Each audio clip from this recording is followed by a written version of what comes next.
Welcome, everybody, to the interview portion of episode number 9 with the one and only Tula Vera. This has been a long time coming. Anybody who's in the know knows that this has been a very long time coming. But please, introduce yourselves. Hey, we're Tula Vera. I'm Dylan. I'm a lead guitarist and I sing a little bit. I'm Claire. I sing and I play some guitar. I'm Margaret. I will be singing soon, and I play drums. I'm Joe, and I'm going to try to sing, but I play bass. All right, so I met you guys a good year ago. I've known you two at least for quite a while. Played the Stone Pony together, and at that time, I mean, obviously you had different members, but at that time, you compared to the rest of the bill, you guys were so freaking young. I mean, gee, how long have you even been a band to begin with? About a year and a half. No, I think it's more like 2.5 years. Yeah. 2.5? Oh, wow. 3. Oh, wow. I'm wrong. It was your freshman year, Yeah. the second half of it. Yeah. So it's 2 years, yeah. About 2 years. About 2 years. It was remarkable because I was there with the other people in the crowd. There wasn't too many at that time, but again, it's the Stone Pony, the showcase. It's nothing all that crazy. But when we were standing around, I had the guitarist in my band next to me. Yeah, every time Dylan started a solo, he was like, "Yeah!" He was fucking losing his mind. And it's like, that is a good testament to how, the average reaction is to you guys. You have a unique sound, you have, a unique look and everything, which is why I sought you out. So, I mean, thank you. Is there anything, like any kind of thought that you put into the way you present yourselves on stage? Actually, hold on. I got a better way to ask this question. Claire, if somebody just gave me a silhouette of you playing for Tula Vera, no music, no anything else, I know it's you because you have such a distinct, act on stage. Is it something that you prepared for? Is it something that you're like, oh, I see that people do this on stage, I gotta do something like that? I kind of just do what I'm feeling a little bit. It all came naturally. Yeah, kind of. I really love Led Zeppelin, so I definitely kind of looked at Robert Plant a bunch and yeah, exactly. But I don't know, I just kind of do what I'm feeling. Yeah, it's not a great answer, but it's honest. That's okay. Yeah, that's a good answer. I like that. I may say so myself. We're all pretty fashionable people, so I think we do take some time before shows. I could tell. Yeah, Joe's the most fashionable of us all. And you still rock it. So like I said, I knew you guys a good year ago. I officially met you guys probably at the second show I saw you at. And you, again, like I said, you were fairly young. You even had different members. You only had about those 5 songs that you played, right? At that time, you didn't have too much. So tell me what has been the progress since then. The new members, the many new songs that even I haven't freaking heard before. And I go to as many shows of yours as I can. Just tell me, a whole year of Tula Vera, what changed? Everything except me and Claire. I mean,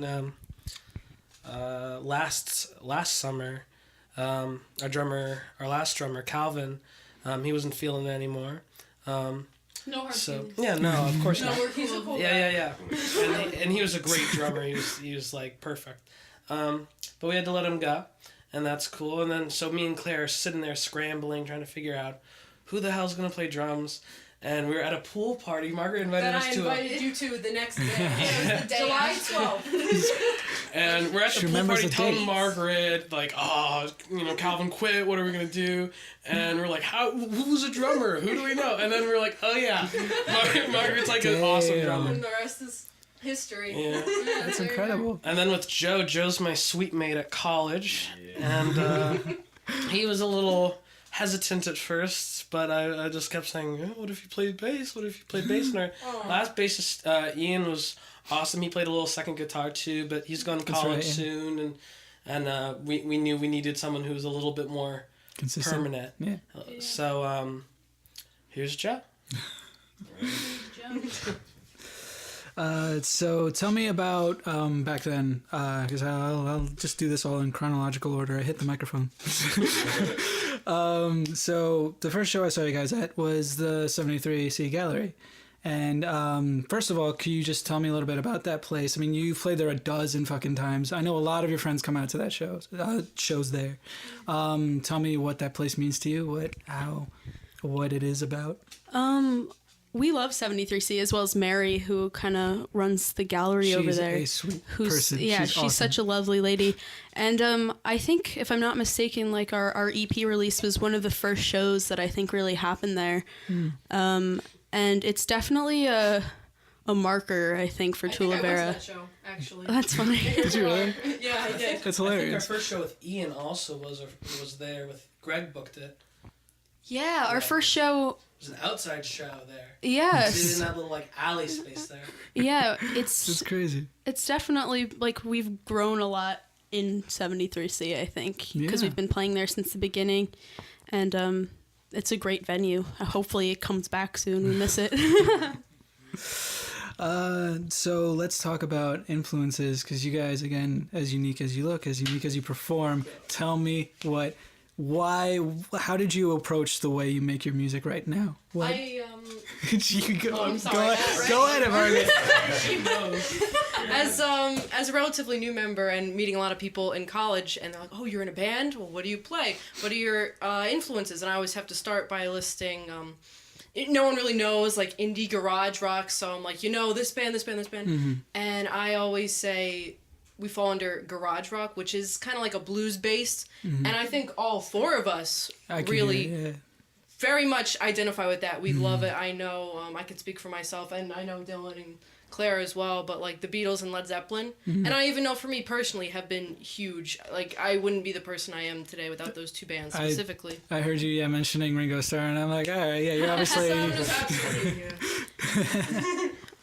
I would also say, like for more, I guess, recent bands, I would say like Twin Peaks, and I know for me, I don't listen to them quite as much as I used to, but the Orwells were the first show I went to go see in the beginning of freshman year, and I went to that show, and it kind of just inspired me to really I was like, I really want to get it together, play my songs, and then I met this guy, so kind of fell into place a little bit. But also I know Dylan and I, at least, we listen to some jazz as well, which is a newer endeavor for me, but Dylan's kind of grown up listening to that. You can say more on that than I can really, but... My dad is a jazz drummer. My mom is a jazz pianist. Oh, that's my stepdad right. is also a jazz pianist. I think you told me that one too. Yeah, and so I've always heard a lot of that, and there's always been a lot of music.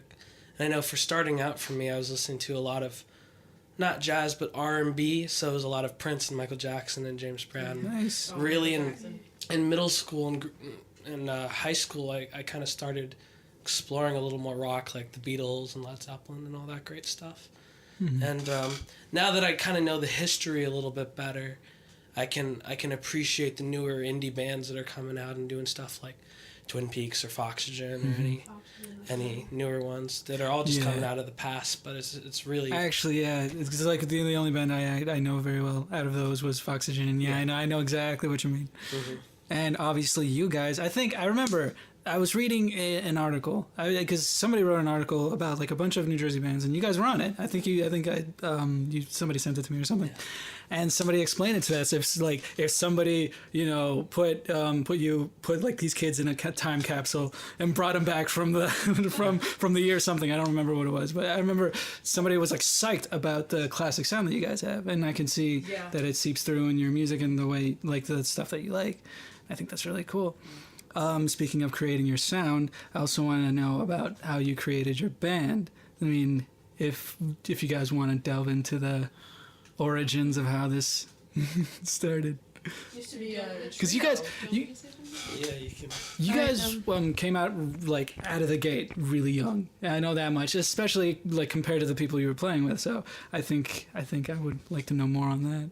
Yeah, well, I was 14 at the time. Jeez. Yeah, Dylan was 16, and I met Dylan, and we got talking. We were talking about what kind of music we were into. I think Jack White was one of the first artists we kind of realized we both liked, and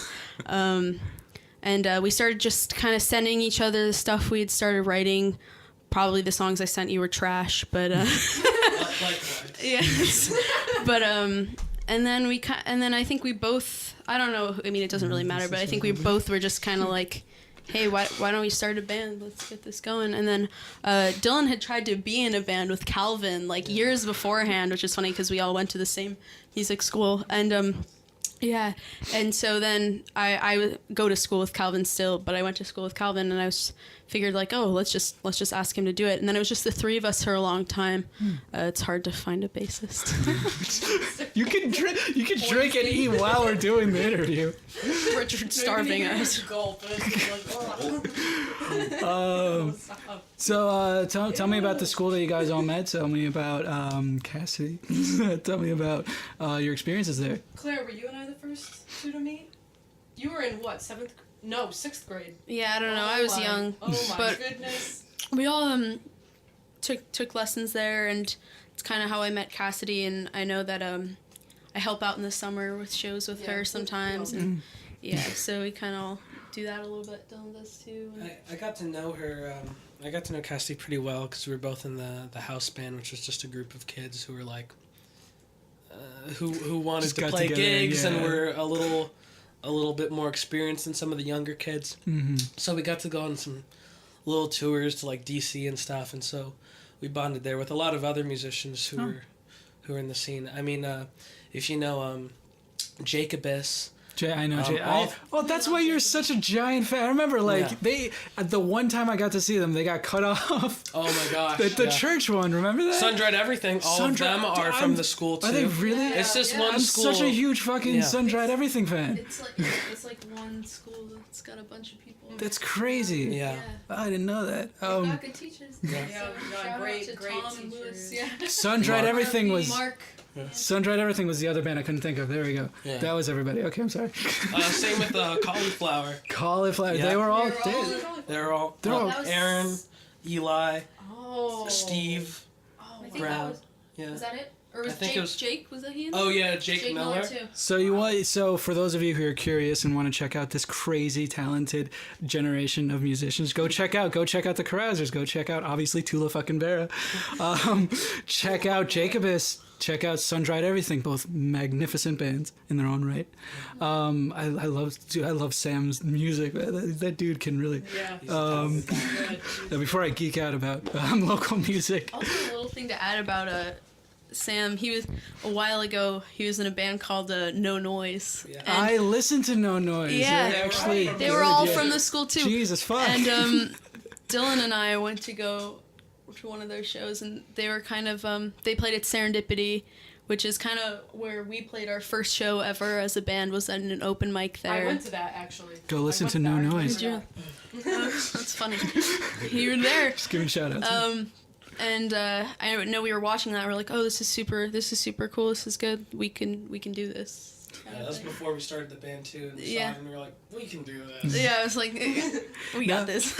Now there's a difference I see in between the bands that we mentioned and the bands that and you, because I Sam I know is crazy busy and he does all of the instruments on his own, so I can't imagine it's that easy to get together musicians for it. So Sun-Dried Everything doesn't always play that often. I know Cauliflower played that one show, and so I do enjoy thinking about like a generation of music like pinned behind some like you guys, like the Carousers, and you guys represent like a good how the scene is in Montclair. You guys can start so young, have such a crowd, and like fucking shows that you play at the Meat Locker.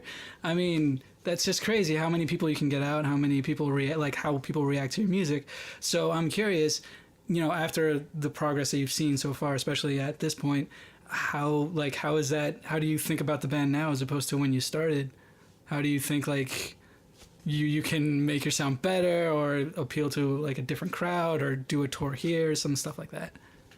Yeah, I'm still in high school, so that kind of puts a little bit of dent in things sometimes, but we're definitely kind of in it for the long haul, though. So also from the start, I mean, Dylan wasn't singing, I wasn't playing guitar, right, yeah. so that's definitely changed. And also the way we write things has changed a little bit as well. I know that Dylan will just bring in songs that he's written, and we'll start working on them. And I might bring in a song, we might work on that, or we still kind of do it how we used to, which is Dylan will bring in like a guitar part and we kind of just jam on it, and I've got some lyrics or something and put it together. So I think the way we write songs has expanded a lot more, I think, from when we started, just because we both have different instruments as well. So that kind of opens things up a little bit more. It does, yeah. Like with the newer songs that I heard today, it definitely changes up like a lot, especially with new members. As talented as you guys are, holy shit! Oh, thank you. I have nothing but love for Tula, Vera. I'm sorry if I get too sappy. We love you too.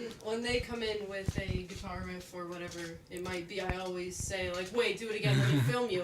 So I can bring it home, think about it, work on some parts, and then I like to bring it back ready to go. Which is an interesting distinction with Margaret, because like a song like With God on Her Side, which is one of the newer ones that we wrote, I mean, that song has a lot of changes. I was about to say, yeah. It has to be orchestrated. And It does. So Margaret takes it home and she orchestrates it and she brings it in and she's ready to go. As opposed to maybe when we did it with Calvin, it was a little bit more spontaneous. It was a little more like we just brought it in and it was just finished. We just Yeah. Like one rehearsal, It's- bang it out. It's definitely, like with the newer songs, I'm hearing definitely a shift in, in the style and especially the orchestration. I mean, Blue Sky is alone. Yeah, I've heard that a couple of times. Again, that has like separate parts. That has, very planned out pieces to it. Again, like the song right before, what was it, Goldfish?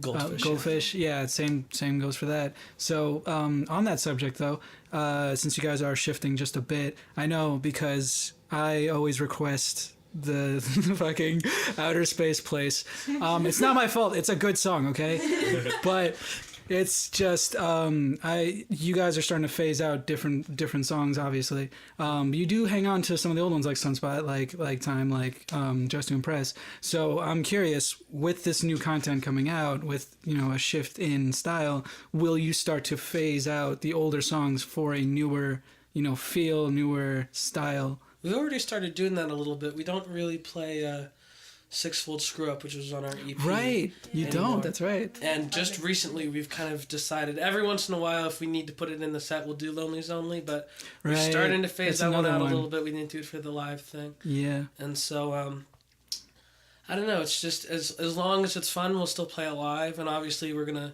try and put an emphasis on whatever we're working on currently. Yeah. But I think it's important just to stay fresh. Yeah. And it's just, I mean, my humble opinion that, a large crowd out there really, really likes Outer Space Place. And maybe that's a song you don't want to. We'll always play that one for you, definitely. Yeah, if you're in the audience, I mean, not for me, what? I mean, just like, it's the crowd, yo. Well, if the crowd is there, then we'll play. So, yeah. I had another question. I completely forgot it. Right. Future plans. As you guys mentioned, you guys are really starting to push out some like shows left and right, especially because you have newer members. You're able to play more. They're trained in the songs that you made.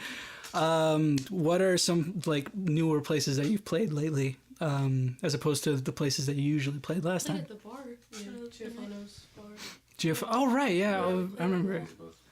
I remember about that show. I wanted to go to that show, and I just couldn't go to that show, and I beat myself up over it. You guys, tell me about that show. That show ended up being really cool. It was a little worrisome at first, to be honest, just because the set was very short. We were told it was going to be a 20-minute set with 5-minute changeover time, and that's always just stressful because how are we going to set up everything?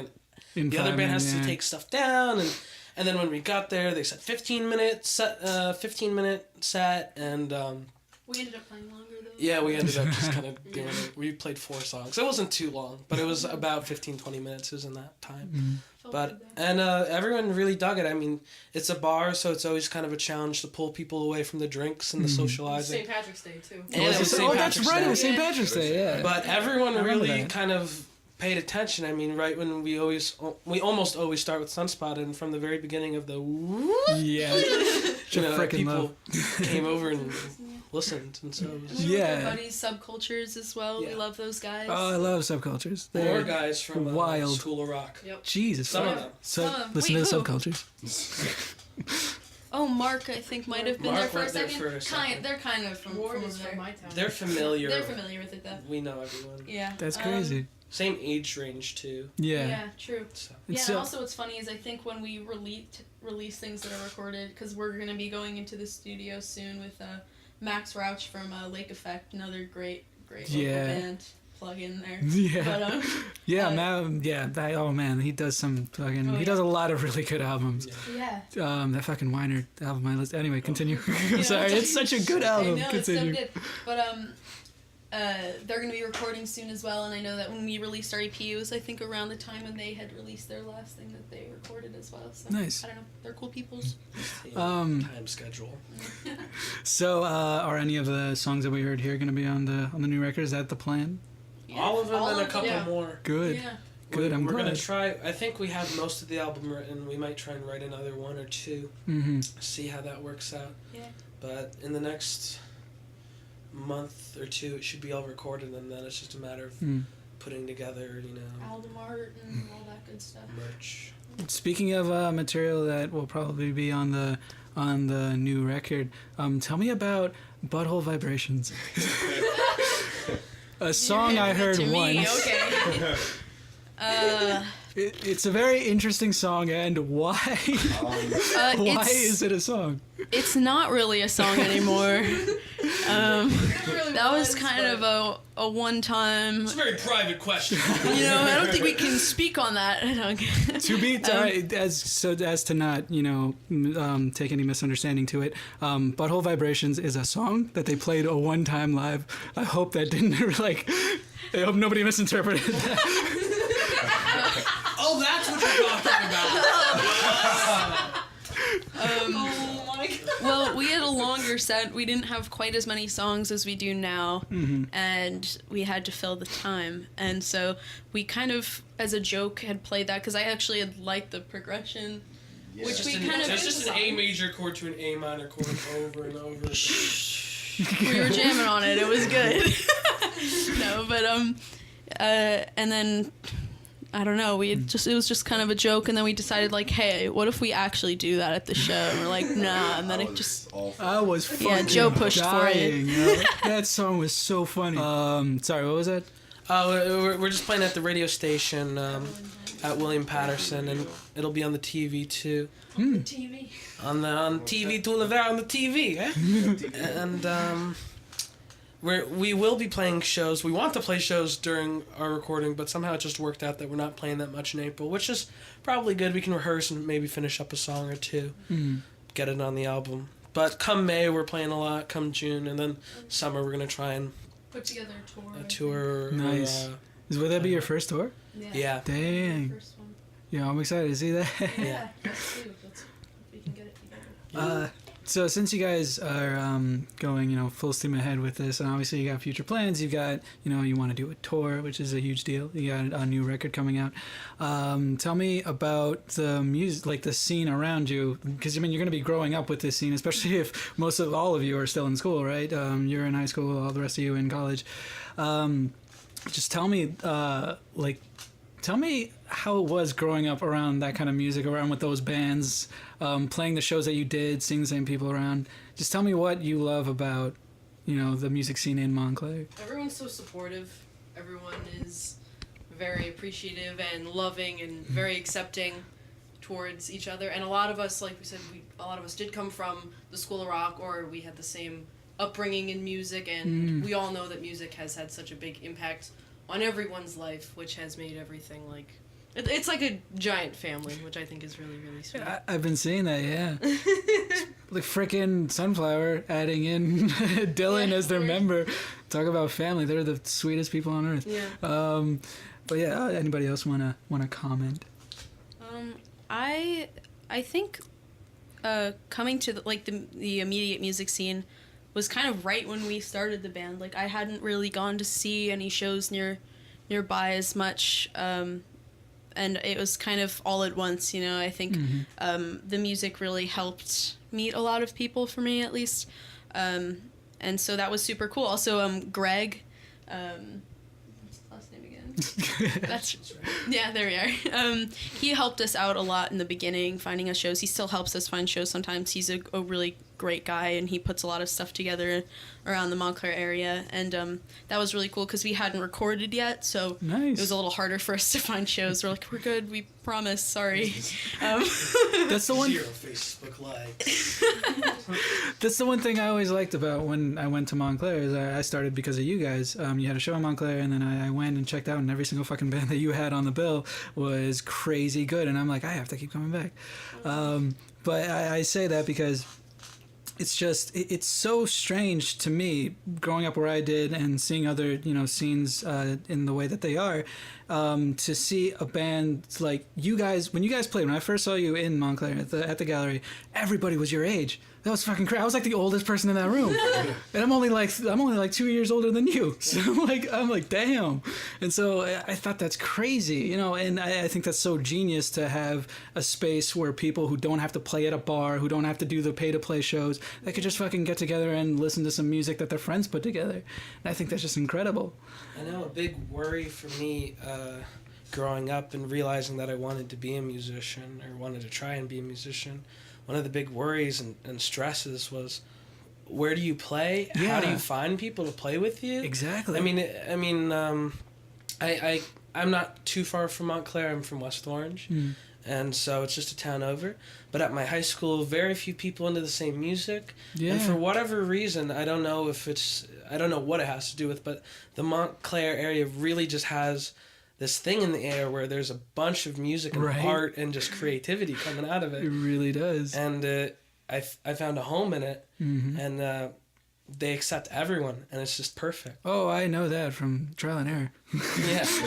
They accept any of us freaks. It's amazing. I fucking walk into the meat locker and everybody's so welcoming and everything, and everybody knows my name now. It's just. I think that it's such a beautiful place and it's such a beautiful town. You guys are such a beautiful band to come from it, to play it so often, and I think we're good and wrapping this up right now. Perfect. Yeah, Thanks for having us. yeah. Thank you This so is much. Yeah. Oh, right. I have to ask the one question I ask every single band that comes on here. Again, you guys grew up in the scene and you played with dozens of bands. So tell me, what is a band? I mean, you guys have done this live session. You know how it is. You've done the process. This is the come down of it. You've seen the episodes. So tell me, what would be a band that we haven't done yet that would be freaking fantastic, from your opinion, to have on here? Weiner would be terrific. Their sound is so unique, and the mix of the electronic with the electric guitar and his stage presence is perfect. It would just be a really interesting show. Weiner's Spouter would be another one that fucking has that love kind of Spouter. vibe where it's like such an interesting band to see. Yes. I mean, Lake Effect is great. Look There's up just Spouter. so many. Really so many. They are, yeah. Lake Effect I would want on here, mostly because it's just like I've listened to them quite a bit, and plus like Keith from True is there, and I'm like, it's just it would be lovely to have him back. What about you guys? Of the bands you've seen, what do you think would be really cool to see a live session here? Or you don't want to answer, that's fine too. I'm not sure. Double negatives? I'm just thinking Negatives. more. Oh, That would man. be great. That'd be awesome. I've seen so many really great people. Like even I remember the first time I saw Gene Paul. I know they've already played, but I was like, oh my god! I don't know the names of a lot of them, Yeah. but a lot of people we've played with are really Who's the band we just played with? The Big other Drops. really Big good. Drops. Big Big Drops. Drops. Oh I heard my about the God. Big Drops. With, Yeah. with two, Yeah, they're Big so. Drops, so yeah. oh my Usually god! Usually They have a Oh full my band god! now. They were so good. Usually they're a full band. Yeah, You see what I mean? Like I don't know their names, but like they were so good. They blew my mind. See, this is the reaction I have all the time. This is 100% of the reason why I started, why me and Jeremy do this, because we geek out about local bands like that. So this episode has been a very long time coming. As I said, Tula Vera was supposed to be our first episode, and then stuff got in the way. And they were supposed to be our next episode after that, and after that, and after that, and stuff kept getting in the way. And I can't I am so happy that we finally fucking got you guys in here. One of my favorite bands. I've seen you guys a thousand fucking times. So I'm so glad you came in. Tell the people what your links are, where people can find your music, your merch. If you guys, I know you have shirts. I bought one. Bandcamp, SoundCloud. Go like us on Facebook, Instagram at Tula Vera. And I think that's Soon to be, probably when this comes out, we'll be just about releasing the album, if not having, having released it. Mm-hmm. So it'll probably be on Spotify and iTunes by then as well. Fucking excited. Which will be great. we just have to go through all the publishing stuff and whatnot, but No. The cool thing actually is that since this release is well after, not well after, but around the time you guys will be releasing the album, this isn't exactly like a spoiler or anything. Like, it isn't like releasing new stuff before you wanted it to. I don't know if you have a problem. Do you have a problem with that? No? Okay. I was wondering that. There's some bands that come in here, play new material, and they're like, yeah, just make sure just to wait like a week after we release the thing or whatever. But no, I'm glad. Do you guys have any new merch? Because I know you guys only had the shirts, and you promised CDs. And I haven't got one. yeah, we've got CDs. It's got new CD art on it as well. Nice. It's in shrink wrap, all fancy, getting Damn, crazy. And we want stickers. We were just hoping that I thought you had stickers. we had them. I tried very, very hard to make DIY waterproof stickers. Didn't work out. Yeah. You know what? I tried. No. But we, it costs money to make that, so we kind of wanted to wait till we had our album, and then we'll probably make some stickers. So. Real quick, speaking of the album, do you guys have a date for the release show? We don't, because we haven't even started recording yet. So I don't know, I get cocky and be like, oh, release date right there. It's like release show, I mean. But yeah, all right. So you guys are planning to at least release in like June or something, right? probably June. Yeah, sometime in the summer. Be on the lookout for Tula Vera's new album. Go check out their show, their live shows. That's why we're here. Buy their freaking merch. Go up and pat them on the back. Say, hey, you guys did a great job. Fucking, that's why we do this. Support the local scene. This has been episode number 9 with the wonderful Tula Vera. Thank you. Thank you so much. Thank you for watching.